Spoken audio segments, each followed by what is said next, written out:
Welcome to my YouTube channel Studify A K. आज मैं आपको बताने वाला हूँ another derivation of ray optics.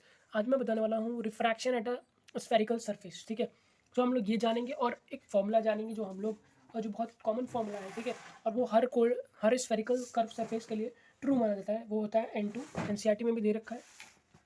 N2V minus N1U is equal to N2 minus N1R। ठीक है, सो इस फॉर्मूले को आज हम लोग डिराइव करने वाले हैं। ठीक है, पूरा डेरिवेशन सीखेंगे। ठीक, तो सबसे पहले हमें क्या बनाना है कि इंटरफेस बना लेना है। इस तरीके का इंटरफेस होने वाला है। बेसिकली ये स्फेरिकल होगा। मुझे परफेक्ट स्फेयर बनाने नहीं आता है। सो इसी को मान लेते हैं कि ये स्फेरिकल है आपका, एंड लाइक दिस ये आपकी प्रिंसिपल एक्सिस है।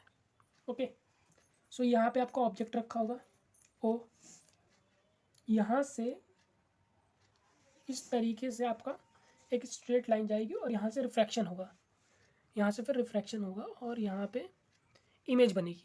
क्या बनेगी? इमेज। और उससे आप डिनोट करेंगे आई से। ये ऑब्जेक्ट मान लेते हैं, पॉइंट ऑब्जेक्ट रखा हुआ है। ओके, तो फिर आप जानते हैं फिर यहाँ से यहाँ तक जो डिस्टेंस होगा ये आपका क्या हो जाएगा? ये हो जाएगा आपका यू, स्मॉल यू, यू हो जाएगा। और यहाँ से इस इंटरफेस से यहाँ तक जहाँ की आपकी बनी है वो हमारी हो जाएगी वी, मतलब इमेज की डिस्टेंस। ठीक है, इस पॉइंट को हम कह देंगे एम, ये ओ है, और इस पॉइंट को हम लोग कहेंगे एन, इस पॉइंट को क्या कहेंगे एन। ठीक, और यहाँ से हम लोग परपेंडिकुलर ड्रॉ करेंगे इस तरीके से स्ट्रेट। ठीक है, और यहाँ से लेकर आपका ये सी है, सी मतलब रेडियस ऑफ कर्वेचर।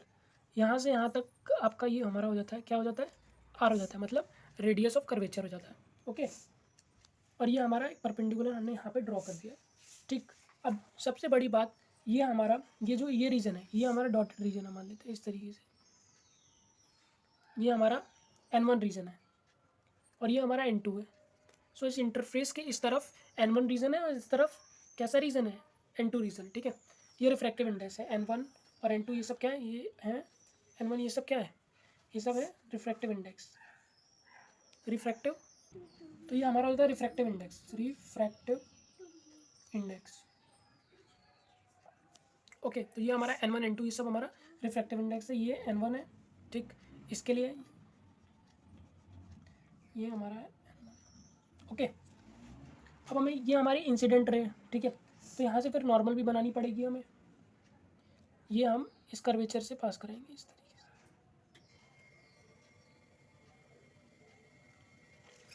ठीक, ओके, ये हमारा इंसिडेंट रे और ये हमारा कहलाएगा एंगल ऑफ इंसिडेंट। ये क्या कहलाएगा? Angle of incident. Angle of refraction क्या कहलाएगा? ये हमारा एंगल ऑफ रिफ्रैक्शन कहलाएगा। ओके, ये हमने एम मान लिया, ये हमने ओ मान लिया। ठीक है, सब कुछ तैयार है। तो ये हमारा पूरा इस तरीके से इंटरफेस बनाना है। ठीक, अब मैं क्या कह रहा हूँ, ये देखिए।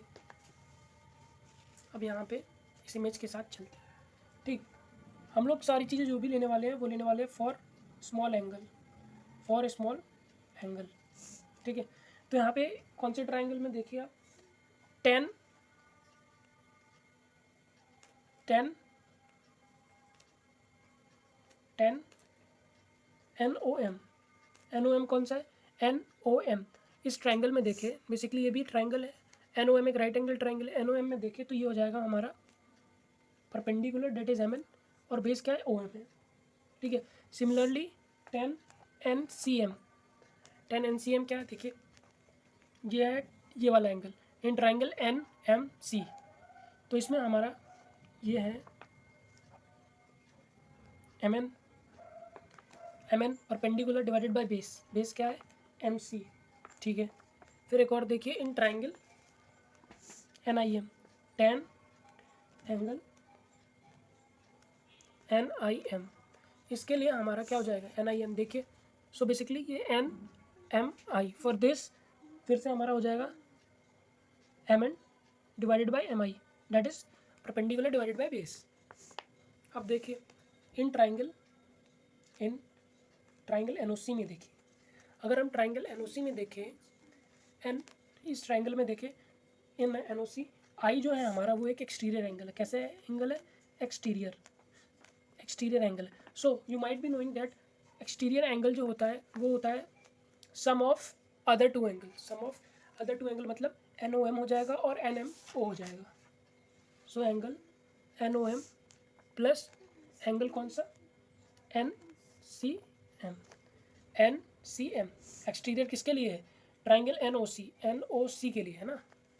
देखिए ये N है, ये O है, ये C है, तो एक्सटीरियर एंगल किसके लिए है, NOC के लिए।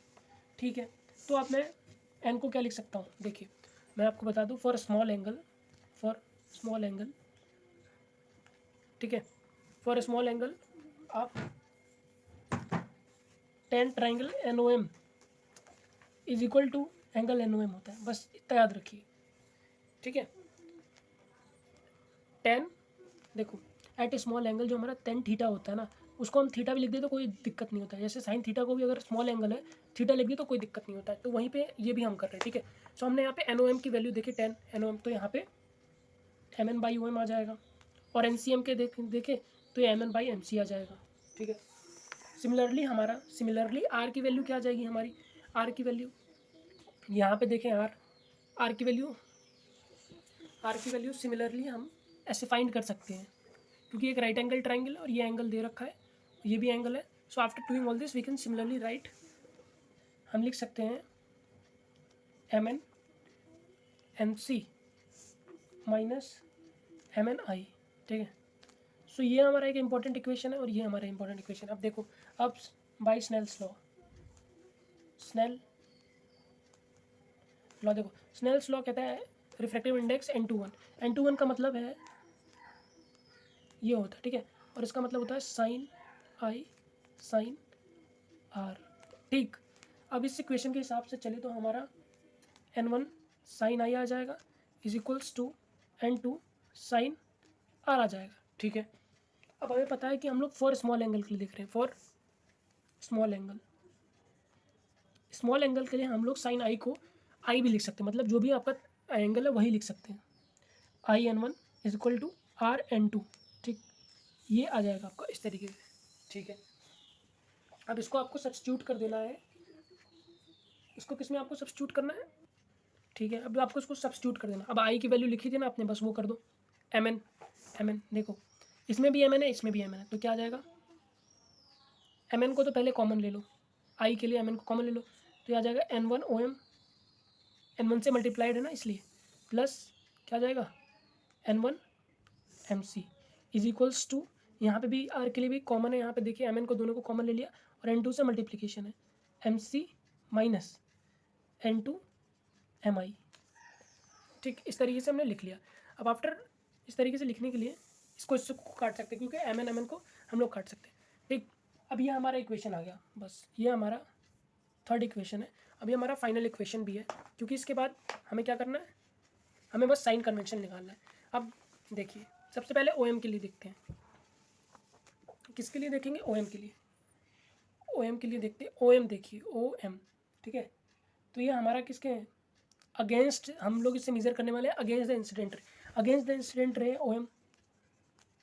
ठीक है, तो इसलिए वहाँ पे क्या लग जाएगा, -U, क्योंकि हम लोग अगेंस्ट मेजर कर रहे हैं। हम लोग इसको applying the rule of Cartesian sign convention का इस्तेमाल करेंगे। और MI जो है हमारा वो क्या है, अलोंग द इंसिडेंट रे, इसलिए पॉजिटिव भी आएगा। ठीक है, और MC क्या होगा, वो भी हम लोग किसके अलोंग द इंसिडेंट रे कर रहे हैं, तो R आ जाएगा। ठीक, फिर इसी सेम इक्वेशन में हमें क्या पुट कर देना है, हमें इसकी वैल्यूज पुट कर देनी है। तो हमारा आ जाएगा आफ्टर OM MC ये सब की वैल्यू पुट कर दोगे यहाँ पे MI MC की, तो फिर हमारा कुछ इस तरीके से लिखा हुआ आ जाएगा N2V minus N1 U is equal to N2 minus N1 R। ये आ जाएगा हमारा after putting all these values. See कैसे हमने करा, सबसे पहले ये फिगर बनानी थी। ठीक है, और यह फॉर्मूला आ गया, this formula comes like this. See how I have completed all.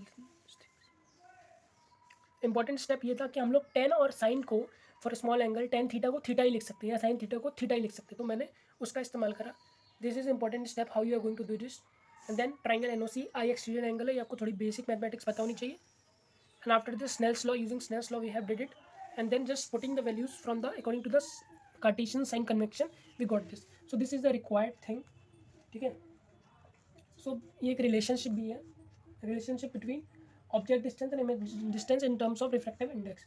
सो ये हमारा किसी भी कर्व्ड स्फेरिकल सरफेस के लिए ट्रू है, ठीक है। If you like my videos then do subscribe my channel and please share it too. Thank you.